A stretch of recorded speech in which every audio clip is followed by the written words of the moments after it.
in freedom. We've all journeyed here by our own choosing. The Japanese American community, once hated and demonized enough to be put behind barbed wire under armed guard here, is now successful and prosperous, a solid part of these modern United States. We return today in the new millennium to remember, to honor our past generations with our attendance. But let's be honest, we criticize the mistakes America has made in her past, and yet we also laud her maturity that has seen the creation of this National Historic Site. We honor the America that can admit its wrongs, and the America that can offer an official apology and redress. We have returned today, returned on a pilgrimage, not to blame, but to remember. Those who wove the camouflage netting for the war effort while being interned. Those who turned the Sear Desert landscape green and bountiful. And those who spoke out and resisted. And those who answered the call to serve. And those who died on distant battlefields for the cause of freedom. And those who were beaten. And those who were shot. And those who died here so very far from home. And we will remember the 70 orphans of mixed parentage, segregated from the world, but for the few drops of Japanese blood that ran in their veins. We'll remember that their only crime was being born. And today, we will speak out loudly and in freedom for all those internees who kept their shame inside, who endured and endured and suffered it all in the terrible silence of the well-behaved Japanese American. We return here today to state that our rights and the rights of all Americans must always be affirmed and protected, and that in troubled times, in war, and in peace, the Constitution, bedrock document of these United States, must remain always inviolable. We return today to where there was once misery and shame and sorrow. But we come back here today, April 26, 2008, to speak freely and to sing and to dance in the desert. Ladies and gentlemen, Superintendent of Manzanar National Historic Site, National Park Service, Tom Leatherman. So, you're just going to have to listen to my voice. Well, on behalf of the National Park Service, welcome to Manzanar and the 39th pilgrimage here at Manzanar. A few things. I think Darrell already mentioned the water. There are coolers at the end of each of the rows. But also, we have a water tent where you can refill water bottles. There are coolers of water. So please not only know that there's water there, but please drink it, because even though it's not as hot as it was last year, it is pretty warm out there. The other thing I just wanted to mention was that we do have to begin by thanking the Manzanar Committee for putting all this great program together and continuing to take a leadership role in making sure that this chapter in American history is not forgotten or repeated. So let's give the Manzanar Committee a big round of applause for pulling this all together. I have some exciting news. Thanks to the assistance of the Friends of Manzanar and the National Park Service Centennial Initiative, we're going to be receiving money to help replant the historic vegetation at the west entrance of the auditorium.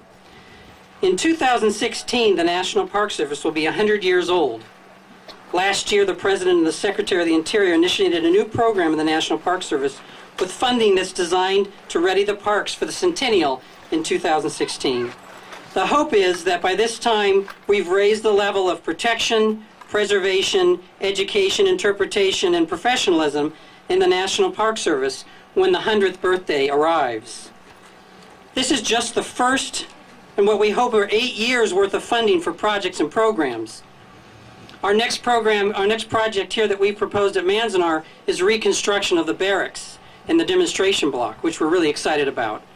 So I'd like to take this time to thank the Friends of Manzanar, because this program is a matching program, and only half of the money for it is provided through this grant program and through the Centennial Initiative. The other half came from the Friends of Manzanar. So if you can join me in giving them a round of applause for their support on the site.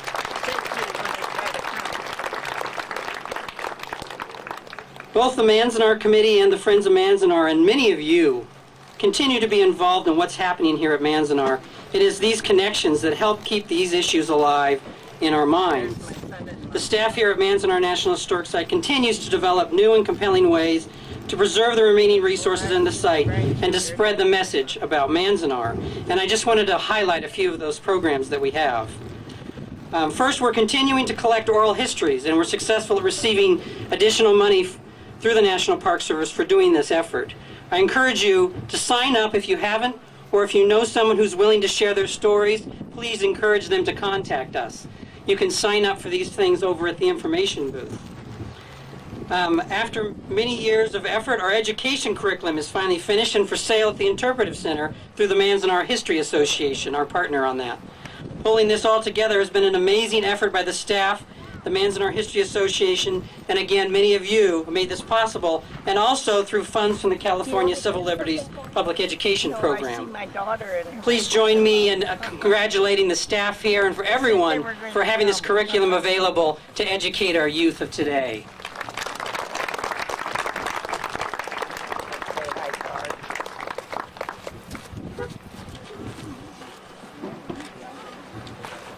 The restoration of the features on the site have been continuing, and we have work that's been done on the mess hall out at the Block 14. If you saw it when you drove in today, we're continuing construction. We have another crew coming in the next couple weeks. By next year's pilgrimage, that'll look like a mess hall, and we hope that people will be able to go into it and see it. When we're continuing to work on the gardens on the site, and at the end of May, we're going to be having an enormous excavation project working with Jeff Burton, our archaeologist. They're going to be excavating Merritt Park here on the site, and so we'll be bringing the community garden back, and you'll be able to see many of the features. Also, we're having a big volunteer day next weekend where we're trying to do more work on the site. We'll be clearing the road grid out by the judo dojo. So we have a number of volunteer opportunities. We're still looking for people to be involved in those projects. So if you're interested, again, at the information booth, you can sign up for those activities, and there's going to be catered lunch and things at the volunteer day next week. So please come, and again, you can sign up at the information booth. There's some activities out here at the information booth, but also in the interpretive center afterwards. You get the kids involved in what's going on here in the site and learn about the site, those activities. So these are just a few of the amazing programs and projects we are working on right now. And of course, doing all this is not just something that I do. It takes a team of people. And I would be remiss if I didn't recognize the efforts of the staff and the many volunteers that we get here on the site. So a big round of applause for the staff and the volunteers at Manzanar.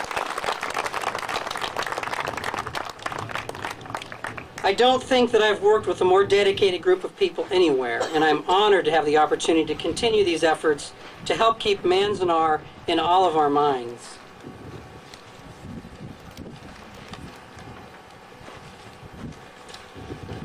I'd like to close today, as I have for the last 2 years, by thanking all of you for being here today and for remembering Manzanar.